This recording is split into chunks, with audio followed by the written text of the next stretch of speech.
Guys, it's official. Run DFW is back in the 2025 TBT tournament that will be taking place this summer.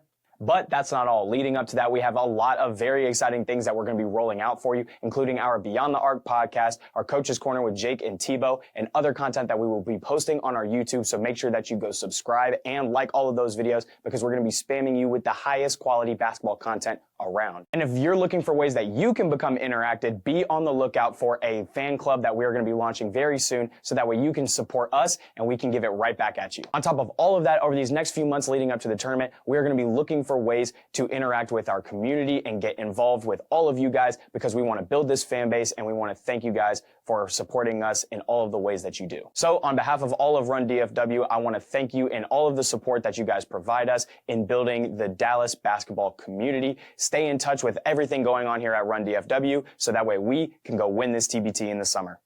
Start right away, but oh, do I gotta take this water off? I gotta scratch this? Oh, Yeah, probably be best. No free. All right, that's not, we do free advertising, but only for companies we like. Only for companies we like. But Good, Tucker? We good. All right. Cool. So I'm going to go ahead and give y'all 3 countdowns, start on the wide, and we'll start going into closes once y'all get the conversation going. So,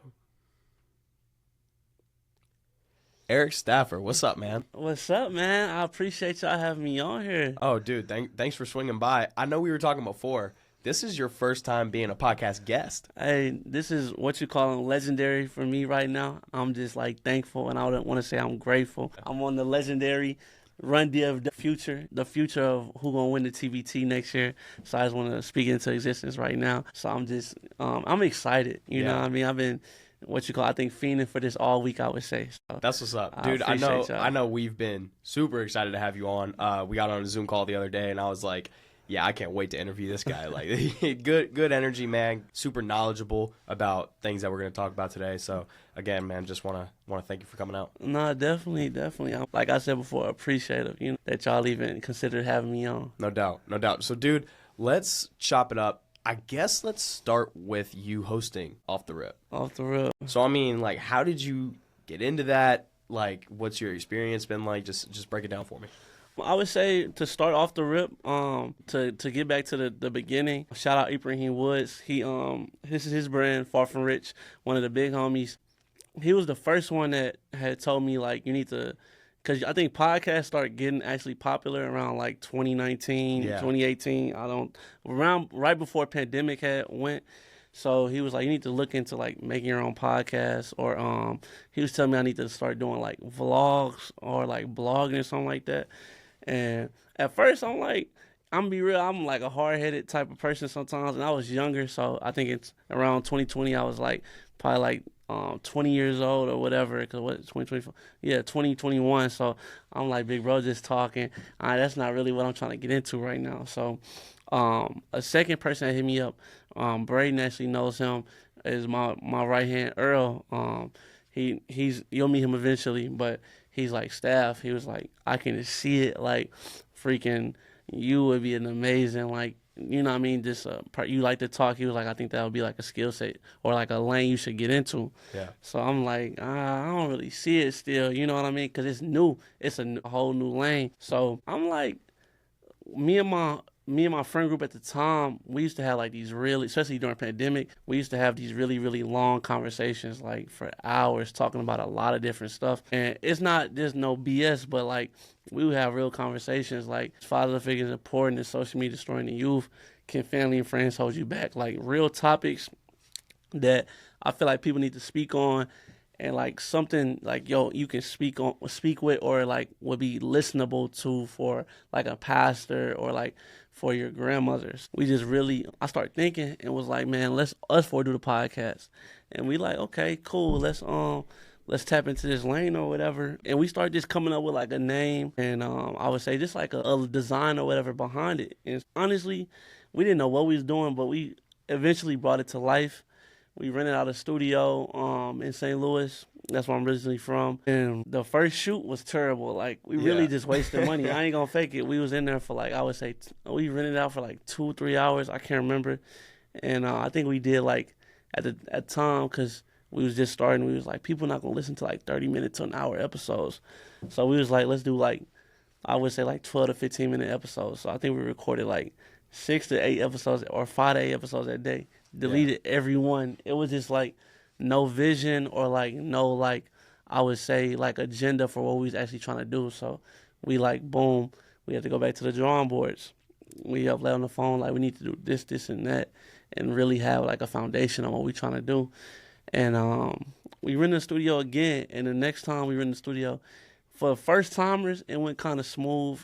I would say I have a decent name in St. Louis, so I would say it was a lot of people that did support and really did show love for us. So to start it off the rip went. And at the time in that lane, especially in the city we come from in St. Louis, Missouri, one of the smallest major cities in the country, it wasn't a lot. You didn't really have podcasts around the city, so we was kind of like one of the first ones. That's why I feel like too makes Off the Rip kind of special in a way, because we was like one of the first and youngest to really start that lane out of our city. So it really caught a lot of eyes, caught a lot of attention. So we just ran from there. I feel like I think you asked me as well, like struggles. Did you ask me what the experience? You asked me experiences. Yeah. Through the podcast experience, it's been like a lot of ups and downs, I would say. I mean, especially, I would say, because we have somewhat success, somewhat of a decline as well. So we got to juggle a little bit of both. We started in 2020, it's 2025 now. And I would say the last 4 or 5 years, been a lot of like, I would say, it's been a lot of highs and lows, as I would say. But like, I would say like lows would be like, people not seeing the vision. You'll have to, when stuff gets more serious, like business-like, and when you're actually considering taking this to the next level, people not seeing it or like not all the way into it as you're into it. So honestly, you can't do business sometimes with your friends as well, because that makes stuff hard. And it's like, okay, let me get them a pass. They don't, you know what I mean? When you ask them to do something, they don't do it. So you have to try to draw the line, and then you start honestly cutting heads or whatever, where it's just like, okay, it's time for us to like separate. Like, and I know I'm not going to get here with you. You know what I mean? So that kind of like the downs and the worst parts, because I would say we started off with 4 and now it's only 1.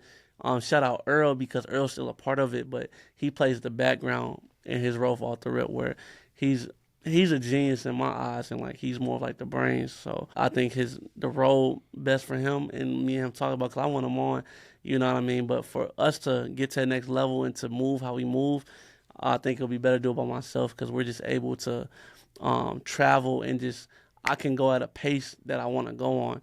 When it's the two of us, it's kind of, we got to work with each other's schedule, stuff like that. So he's still a part of it, but just the lane we in, I think solo for the time being, until we get big enough where we can set up a base somewhere and people will be like, hey, if we're in Dallas, you need to get on Off the Rip. Like, it's one of them. Yeah. So a lot of different experiences for sure. Met a lot of good people, I would say. I mean, a lot of people opened doors for me as well. I would say that's one of the biggest blessings.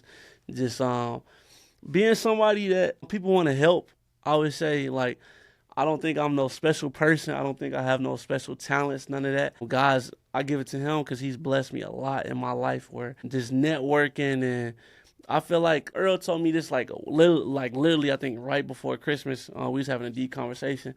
He was just saying, like, I've been able to have like a blessing gift for gab. You can take it how you want to take it, because sometimes that can be mean, like you talk a lot of BS, but like, whereas like, I'm able to talk to a lot of people and really connect on a deeper level, no matter white, black, foreigner, like it don't matter, and build like key relationships. And like, this is from me speaking. Some people might say I'm a villain or not a good person, but for me, I think I'm a genuine person. I don't know everything for sure, but I feel like I try. You know what I mean? That's what separates me from a lot of people. I feel like 2 things for sure. I'm trustworthy. I feel like that's why a lot of people able to, you know what I mean, want to keep me around. And then I'm reliable. I feel like them 2 things have brought me like really far in life. Like, if I say something, I'm gonna do it. And I feel like people are at ease when they're around me. Like, I'm a trustworthy person, where it's not like, okay, staff gonna come steal or, you know what I mean, take advantage of what I got going on. So that's been the biggest blessing of just being a part of Off the Rip, because like each person I meet, they've been able to help me or show me this. Like, the first time we did a girl out of DC, her full name is Summer Hill, shout out her. They had like a full, production house, like just for production. And I never seen that before. And her team or whatever really put us on to like a lot of game, what we need to do from this, and that. And I think honestly, everybody I came across and had on the podcast, I'm not gonna say all because everyone I don't feel like I got something out of, but I would feel for the most part, some people, a lot of them see the vision and see where we're trying to get to, and I thank God for that because sometimes, a lot of times people don't see it. So just to get a lot of help, I'm just blessed for that. For sure. Dude, me being a relatively new host, I mean, I've only been hosting for about a year. Meanwhile, you've been doing this for 5 years now. Mm-hmm. I want to learn like a lot from you, so I got a lot of questions. But I guess the first direction I want to go with this is when you're looking at having someone on the show, because you just mentioned that, you might not get something out of every single guest. But even so, I mean, how many guests have you had on? Like all time in the last 5 years, I would say probably about 40. Okay. So I would say 2020 we wasn't doing guests, we was doing like topics. 2021 we started adding guests, so I think we did like 10 to 15 in 2021. 2022 same thing, about 10 to 15, and then we had took that's one thing too people don't know about, we took a major break because life, honestly. College, finding careers, just handling our business, you know what I mean? Just having to really move in 2023 to a whole nother city by myself. So it was just a lot of life things we had to get through in order, school, college, to get to where we at. So from that, I think ended like middle of 2022 to 2024, we just released back off the rip in 2024, so it was a major gap. But you said what we do to choose our guests. Like someone hits you up saying, "Hey, Staff, I'm trying to be on the pod," or like you're looking for people to come be on the pod. I guess what are like the not qualifications, but obviously not everyone is fit to be on the show. So how do you vet that? I think number one, how do they relate to like the podcast you got going on? Like I think y'all would consider this more of a sports podcast, I'm guessing. Ish, sports and business. Sports and business. So anybody I feel like that relates to sports and business will be on this type of podcast. I think off the rip, and that's I would say something we're still trying to figure out, and it's a learning experience. And I'm not scared to say it on air. Like we still learning a lot of stuff because I just had a conversation a day or two ago when we was making the calendar for the year with one of our social media managers. She's like, we have to have a real mission statement, or what we was years ago is not what we're doing now. So we kind of got to change some stuff up. So I would say personally, from what we have been shooting, guests have been like people that's like in the music industry, that's athletes, that are in business, different criteria as entrepreneurs. I would say we would focus on them type of people, but I would think everybody we got on is somebody that has like a true audience and has like a true, I would say, support group behind them, because like I feel like in times now you can kind of be fooled with a lot of stuff. Like social media is like sometimes fake, like where you don't know who has like true supporters or not. So like I've been blessed to get people on there like a Drew Hanlon, a Pat McCaw, a Coach Carl Reed. Like I just mentioned, Summer Hill. I feel like somebody that's big in like the East Coast DC area, you would know. Like she's worked for like BT, NPR. She's a professor at Howard. So I would say people that's actually making an impact in society and actually like have, I'm not trying to put it like this, but have like real buzz. For sure. Because like, and I hate to say it, and can we be honest on air? Or of course, dude. Well, I want nothing else but your honesty. Got you. As you get old, how old are you? 21. 21. So you're young. So you're younger than me. So I hope I'm still young. I'm unk now. But as you get older, and this is an off-camera conversation, but I'll say it on air, and you start like kind of realizing like who has like real motion and like who's like I'm not trying to say a has-been, but a lot of people, and I'll say this, it's 2025, and the world we living in now, dealing with like NIL, if we're talking sports and all this type of stuff, a lot of people kind of peak after they leave college or whatever. Like a lot of my peers and stuff, that like, and people I looked up to, I'll be real, people that have like blue checks and like made all this, had all this clout, like when they was in college or whatever, like a lot of guys from St. Louis that I grew up looking up to was like, dang, this guy's big time. They don't really do nothing after they after they graduate at 22, 23, 24 years old. Yeah. And they're in the real world. They they gotta find careers and stuff like that, and all they know how to do is play basketball. Yeah. You know what I mean? They didn't take advantage of, like, in college, on building network, building relationships, all this other stuff. They got 10K followers or whatever, blue check, all that type of stuff, but they don't have nothing to really bounce back from, because I hate to say it, but some people turn into like men's league legends. Yeah. And that's just real. Dude, I mean, I play in those men's leagues. Like, I see these dudes, yeah. and I look at them, and I'm like, man, like, I watched you play in college. I watched you, like, drop 35 in high school. Yeah. Like, I watched these guys. So, no, I mean, that's Yeah, real. Dude. and not to diss or anything, Yeah. but it's just like some people, that's all they have, like, at the end of the day. Like, I like, you know what I mean? Even though you play in the league, you still doing other stuff on the side where you're trying to man, that's build why yourself. I do. Man, like, you were talking about networking and relationships and stuff, especially while you're in college. That's why I got the podcast, man. Yeah. Like, that's my favorite part. And I say it on my show all the time. It's like, I say, like, this is my favorite part about doing the podcasting stuff. It's my favorite part about social media is the relationships that I'm able to develop because of it. Like, I would have never met you. I met BG, but, like, never really just talked to him like that. Like, all these guys that I'm blessed to have a part of my life now never would have happened had I not picked up the camera and started recording. So when you say guests, that's, and like even athletes, we kind of fell back from like doing a lot of athletes, if I'm being real with you, because it's a lot of guys, I ain't gonna fake it, that be in the off the rip DM that are like high major guys. They might average like 15 plus points on like on that high major level. I'll send them over, like, this say Earl. Earl's real picky on like guests. I'll send them over to him. He's like, nah, why would I get? And this is an off-camera conversation, but he'll straight up say, like, why would I get him? And I got a Pat McCall in the vault. Yeah. Like, just being real, because sometimes and that's a bad thing too, sometimes when you kind of move up kind of quick and you kind of get quality type guests, it's hard to, like, if I'm getting an NBA player or like a Drew Hanlon or somebody, why would I go back down and get like a college guy that's you know what I mean? That's right. You know what I mean? That in 3-4 years, I hope not, but might not be nothing special anymore. Right. So when you look at quality of guests, I look at more like who's going to be long term. Whereas if I hold it in the vault for a year or two, that's still going to be popping. Right. And not to say that we just go for people that have clout, but we want people I look at a lot of stuff where it makes sense and that it's like long term, you know what I mean? Where I know, okay, BG, I think everything he's doing, this is like a long term success. Absolutely. You know what I mean? Where freaking no matter if he's 30, 40 years old, this is still gonna be around, still gonna be like lit. Like certain times, let's be real, once that ball, like, and I'm not trying to keep lingering on that conversation, but a lot of times when that ball stops bouncing, you're just a regular person at this point. Man, like, I see it with my teammates all the time, like, growing up, because me, I was trying to be involved in everything that I knew I could be good at.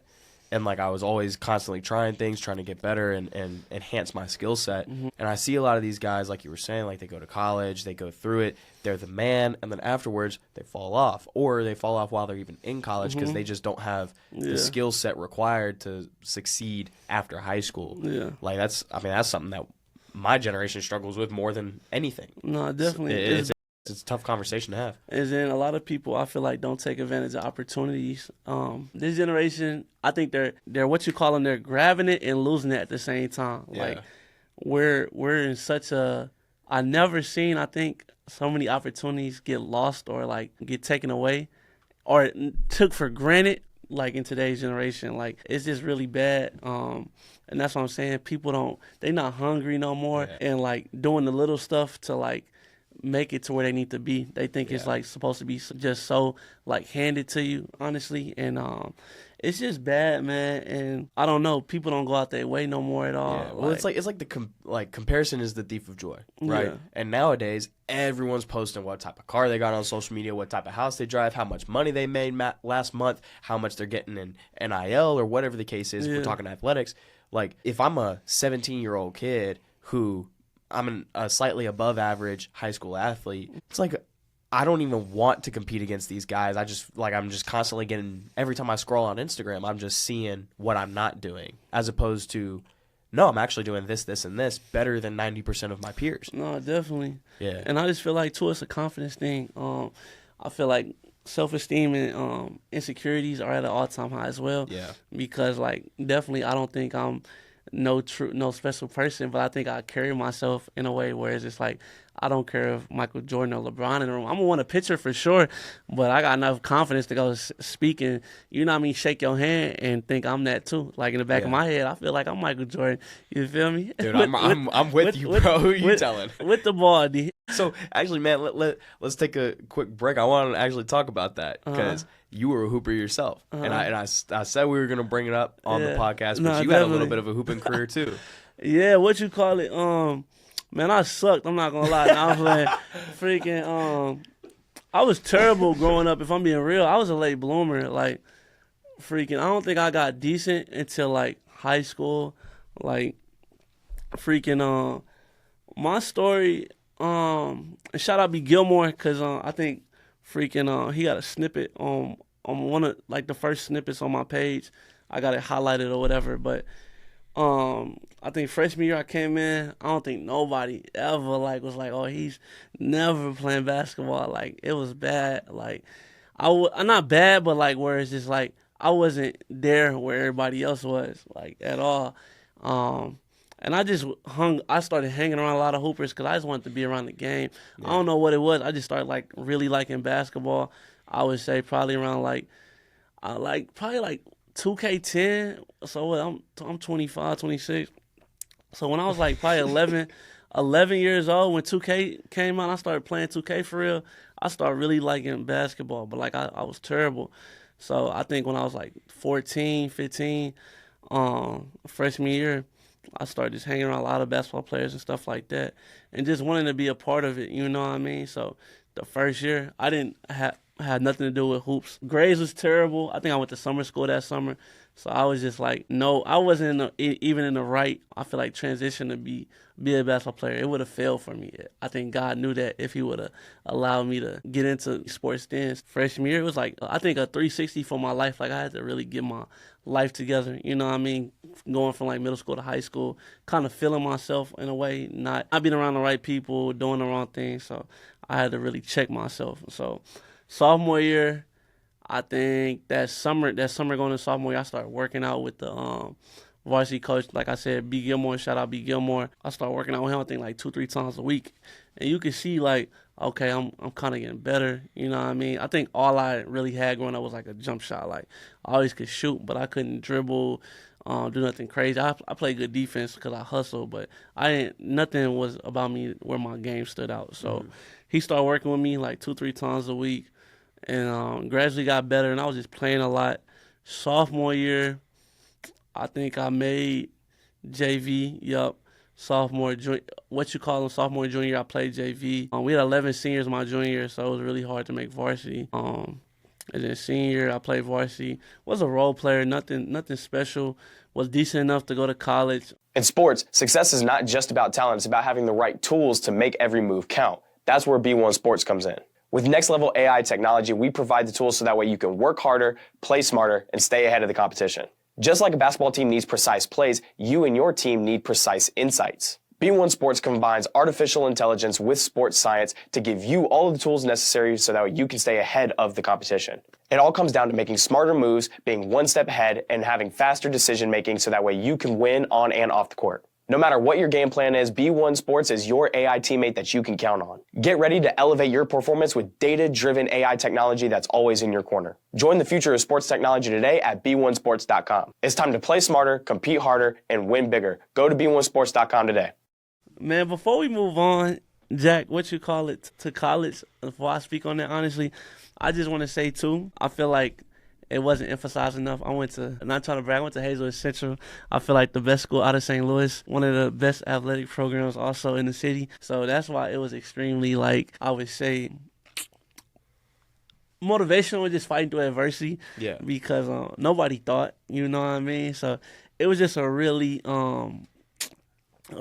know what I mean, just being thankful and this humble experience. I feel like it made me who I was. If I didn't go to Central, I wouldn't be the person I am today and a man, because it's just fighting through trials and tribulations. Like I said, not making it freshman year, to trying to come in sophomore year, making JV, junior, playing JV, and then senior, playing varsity or whatever.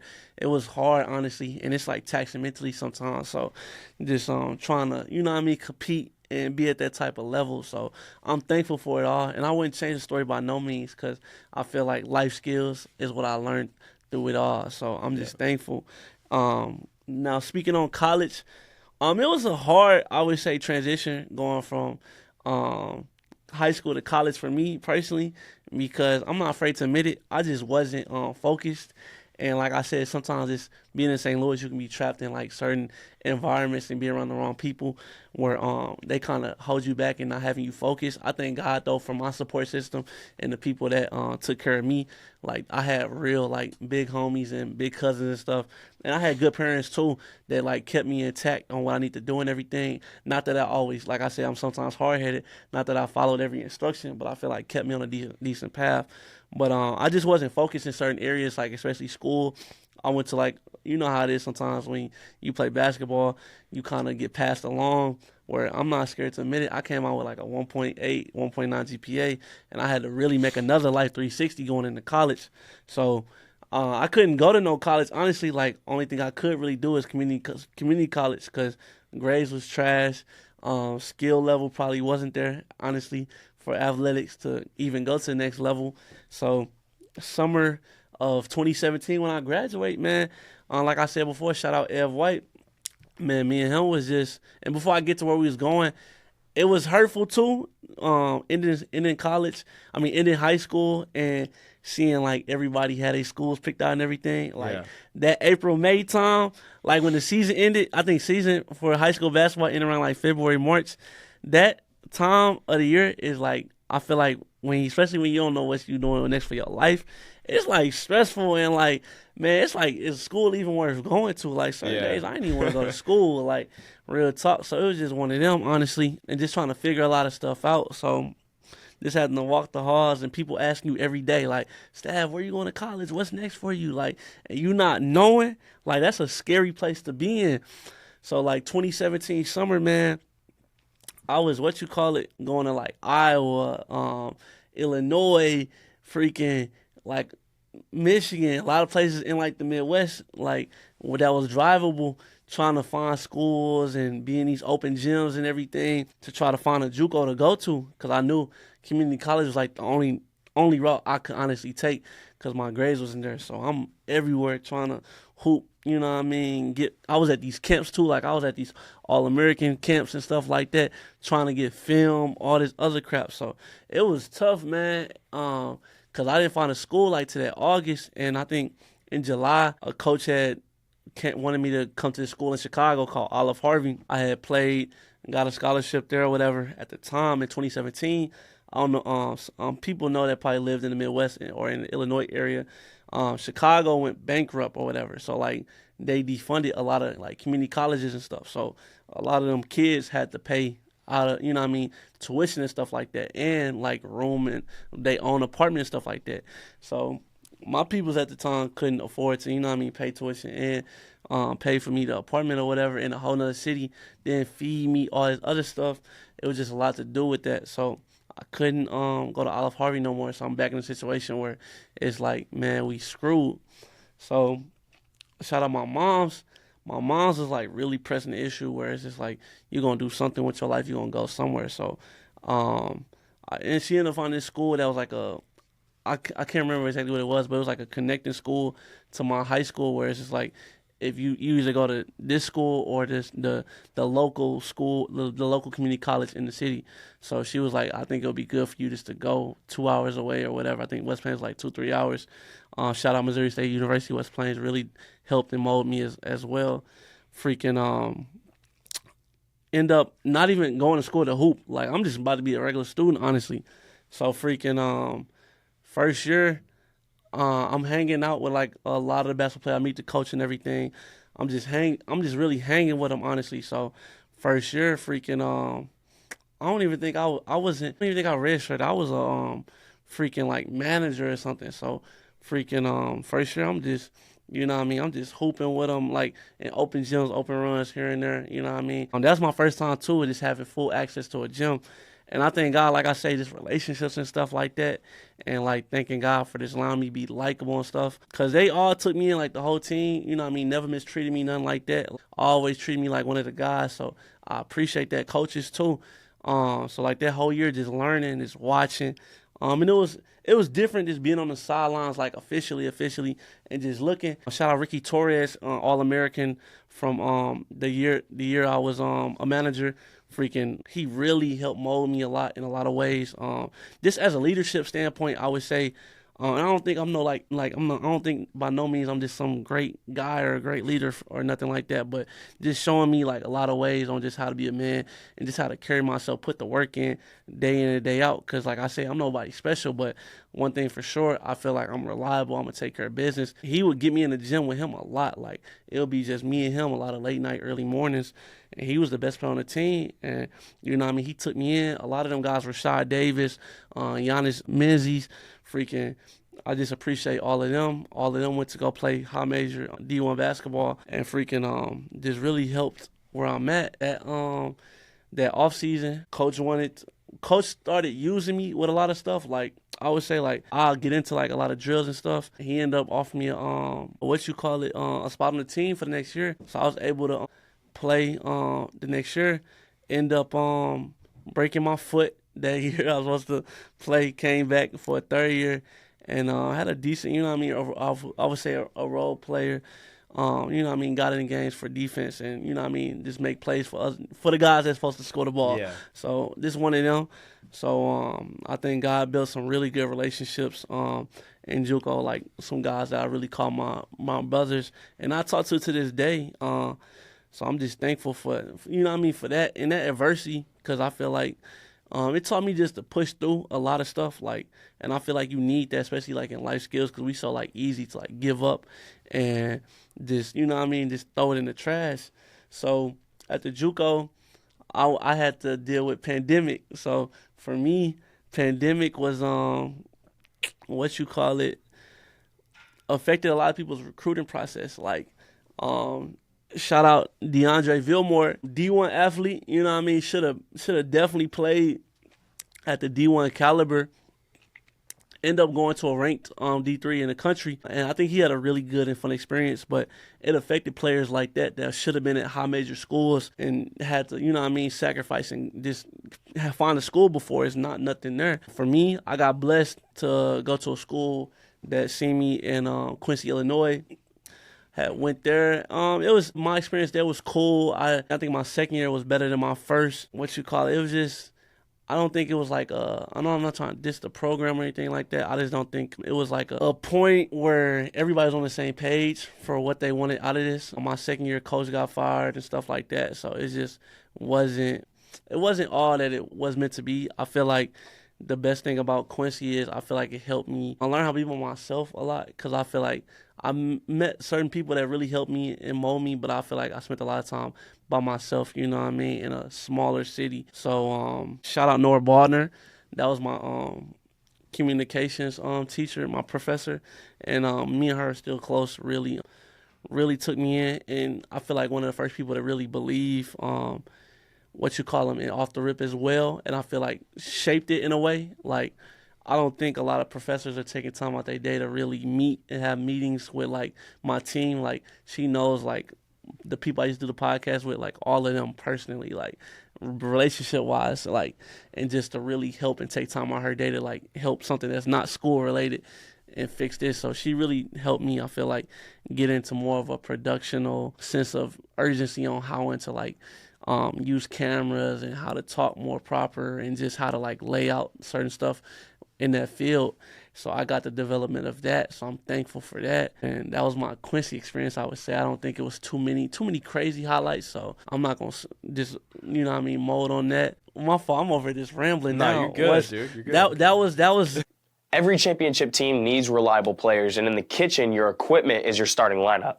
You need stainless steel solutions that perform under pressure, help you stay in the game, and finish the job. That's where Advanced Tabco's Smart Fabrication comes in. Just like a professional team trusts its MVP, you can trust Smart Fabrication to help you with all of your kitchen needs. From work tables to sinks to custom fabrications, Advanced Tabco delivers precision, durability, and excellence to help you win on every play. Whether you're running a fast food service kitchen or you're being meticulous about every detail, Smart Fabrication is built for the high stakes of food service. It's designed to help you optimize your space, maximize your workflow, and get consistent results every single time. And in a world where every second counts, there's no room for turnovers. That's why Advanced Tabco Smart Fabrication is your go-to teammate for building a kitchen that works just as hard as you do. Ready to bring home your food championship? Visit advancedtabco.com and get the equipment that helps you deliver the win. Nah, that's what's up, man. That was me. I already know that, like, all the stuff that you had to go through, continuing to push, transferring from one spot to another, like starting out in St. Louis, now you're here in Dallas. Like, I already know that your basketball career set you up for what you're doing now. Mm-hmm. Well, dude, I've learned a ton from you. I know the guys in the studio have learned a ton from you. I really appreciate you coming on. Shoot, man, I learned a lot just from, like, the sense of being a podcast host, me being a year in now, talking to a vet. You know what I mean? You were saying earlier that you're like unk status now. So, nah, man, I appreciate you coming in, shedding some wisdom, man, and we look forward to having you on as a repeat guest in the future.